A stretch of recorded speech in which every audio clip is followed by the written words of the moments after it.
మన్మోహన్ సింగ్ ప్రముఖ ఆర్థికవేత్తగా పేరు తెచ్చుకున్నారు. ఆర్థిక మంత్రిగా, ప్రధానిగా అద్భుతమైన సంస్కరణలతో దేశాన్ని ప్రగతి పథంలో నడిపించారు.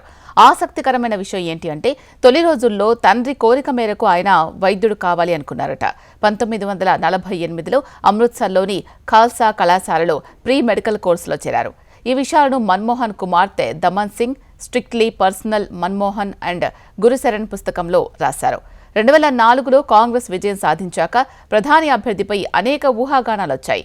అయితే అనూహ్యంగా మన్మోహన్ను సోనియా గాంధీ ఎంపిక చేశారు.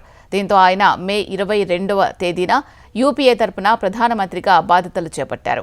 ప్రధానిగా పివి నరసింహారావు బాధ్యతలు చేపట్టాక మన్మోహన్ జీవితం మరో మలుపు తిరిగింది. దేశాన్ని సంస్కరణల పథంలో పరిగెత్తించాలి అనే ఉద్దేశంతో పివి ఆయనను కేంద్ర ఆర్థిక మంత్రిగా ఎంచుకున్నారు. దీంతో 91 జూన్లో మన్మోహన్ మంత్రిగా బాధ్యతలు చేపట్టారు. రాజకీయేతర వ్యక్తిని ఆర్థిక మంత్రిగా నియమించడంతో అందరూ ఆశ్చర్యపోయారు. అయితే ఆయన తన పనితీరుతో అందరికీ సమాధానం చెప్పారు.